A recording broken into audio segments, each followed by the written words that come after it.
कि जो भी कुछ संसार में घटित होता है वो सब निश्चय से, होनहार से और नियति से होता है।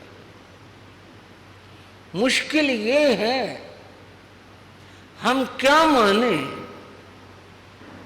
पुरुषार्थ को माने, कर्म को माने, ये नियति को माने, किसको माने? हल्के से आवाज आई, कर्म को माने। भगवान महावीर क्या मानते हैं? हमारा मानना तो कुछ माने इसलिए नहीं रखता, हम तो अज्ञानी हैं। ज्ञान है तो थोड़ा सा है। भगवान महावीर क्या कहते हैं? भगवान महावीर पुरुषार्थ को कहते हैं। प्रभु का कहना है जो होता है, जो घटित होता है वह पुरुषार्थ से होता है। बात समझ आना इतना आसान नहीं है।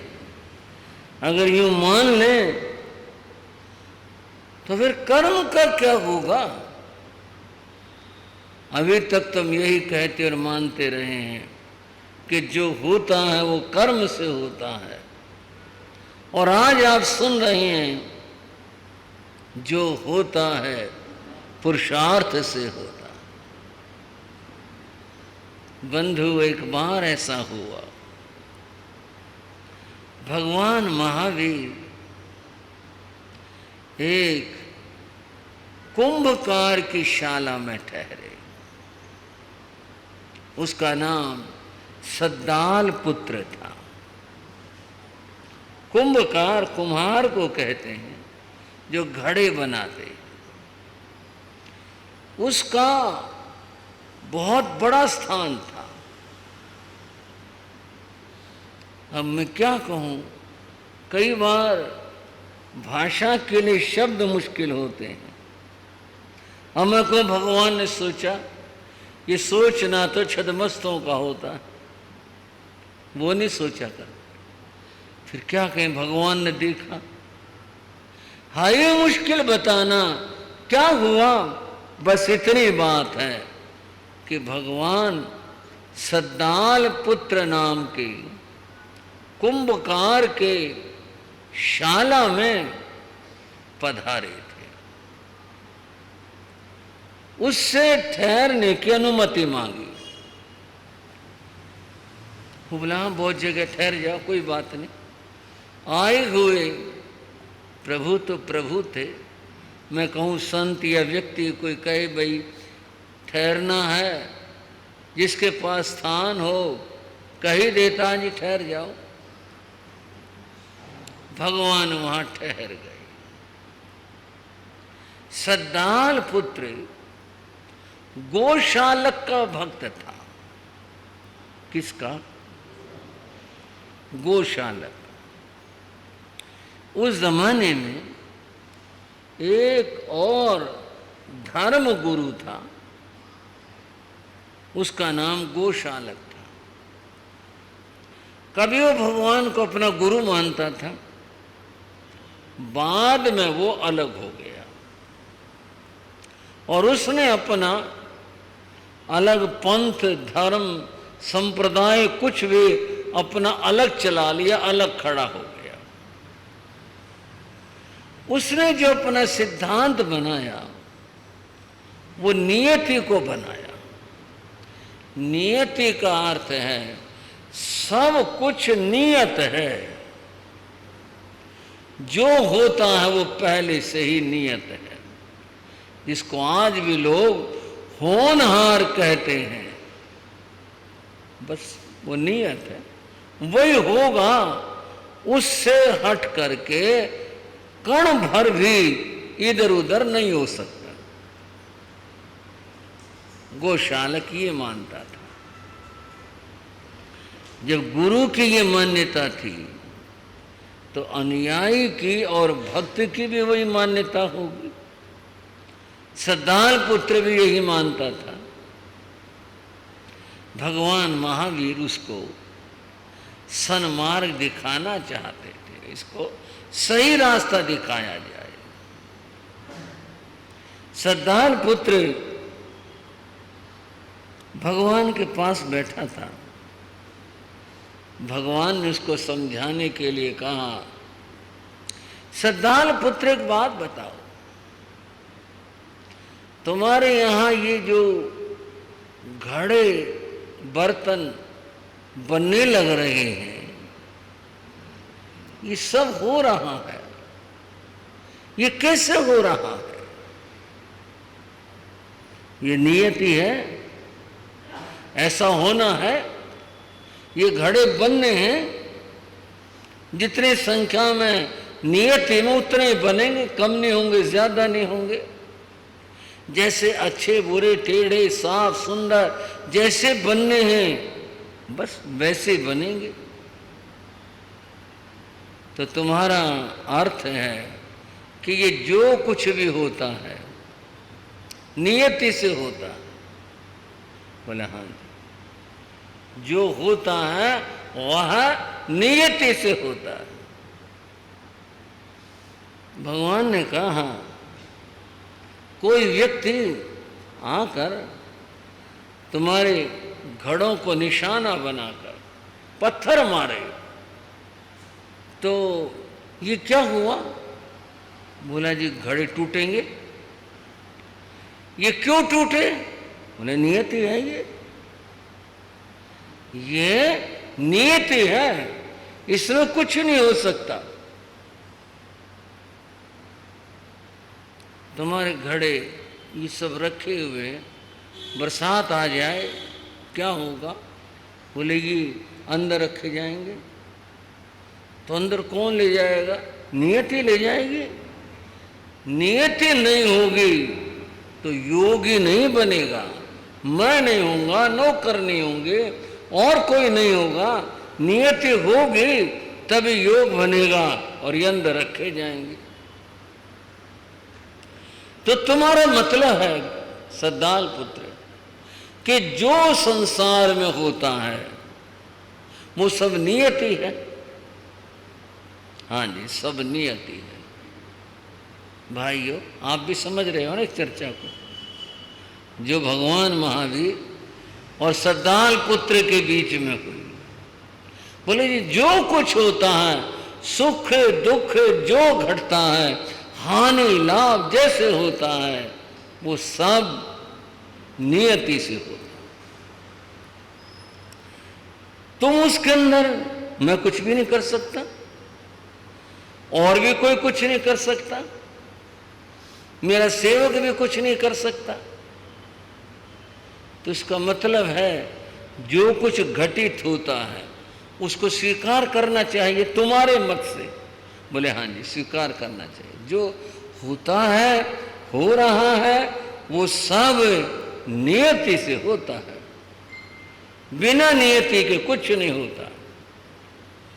कर्म पुरुषार्थ कुछ नहीं कर सकते। जो है वो नियति है, कोई पुरुषार्थ नहीं है।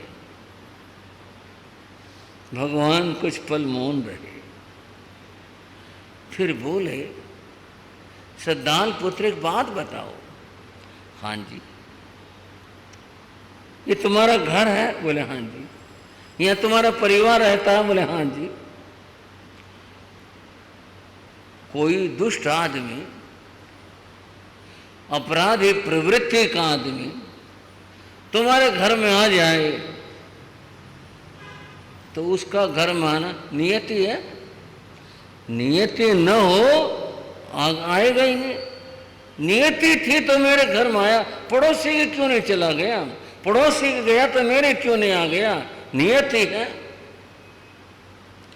तो इसका अर्थ कि वो नियति से आया। बोले हाँ जी, नियति से आया, अपने पुरुषार्थ से नहीं, नियति से।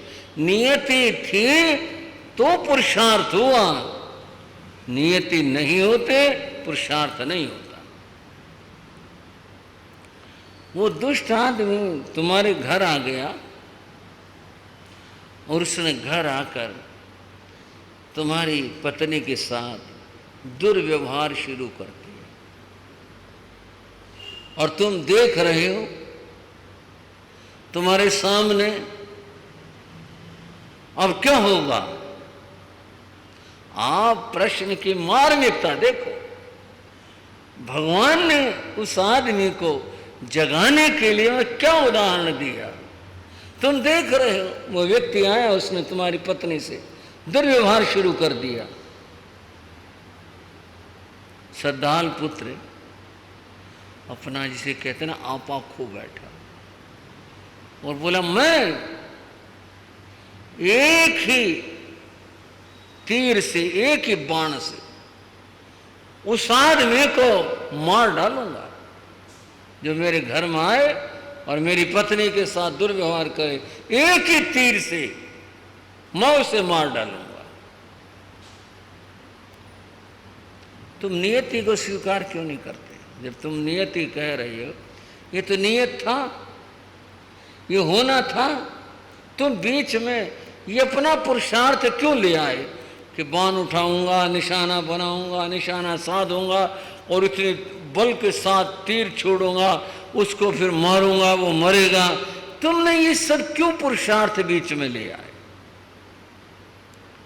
बस नियति थी, जो कुछ होना था उसको स्वीकार करो। तुम क्यों ऐसा करते हो? बीच में पुरुषार्थ क्यों लाते हो कि मैं ऐसा करूंगा, मैं ऐसा करूंगा? बस यहीं रुको। नियति थी, मैं क्या कर सकता, ऐसा होना था। बोला नहीं नहीं, ऐसे नहीं हो सकता। क्यों नहीं हो सकता? जब घड़े कह रहे नियति थी, टूटेंगे टूटेंगे, वो तो नियति है उनकी। भीगना बरसात में भीगेंगे, बचना है तो बचेंगे। जो काम होने हैं, अगर एक बनना तो एक ही बनेगा, दो नहीं बना सकता कोई। दो बनने हैं तो चार नहीं बना सकता, चार बनने हैं तो एक नहीं बना सकता। सब नियत है, सबको नियत होने से वैसा ही होगा। बोले फिर इसको नियति को स्वीकार तुम कर रहे हो, तुम खुद ही कह रहे हो। तुमने यहाँ पुरुषार्थ का अवलंबन क्यों लिया कि मैं बाण उठा कर लाऊंगा, मैं धनुष लूंगा, मैं निशाना बनाऊंगा, मैं उसको मारूंगा? ये तो सारा पुरुषार्थ हुआ। तुम क्यों कर रही हो? जो होता है, घटित हो रहा है, उसको नियति मानकर स्वीकार करो। चुप हो गया, बोला नहीं। भगवान महावीर ने कहा मैं तुम्हें पुरुषार्थ धर्म बताता हूं। बिना पुरुषार्थ के कुछ भी घटित नहीं होता। जो भी कुछ होगा वो पुरुषार्थ के द्वारा होगा। नियति के बाद ये पूरा सिद्धांत है, थोड़ा गहराई से समझने की है। अब मैं इस बात को थोड़ा आसान बनाकर समझाता हूं। एक भाग्य है और एक पुरुषार्थ है। ठीक है भाइयों? क्या कहा मैंने?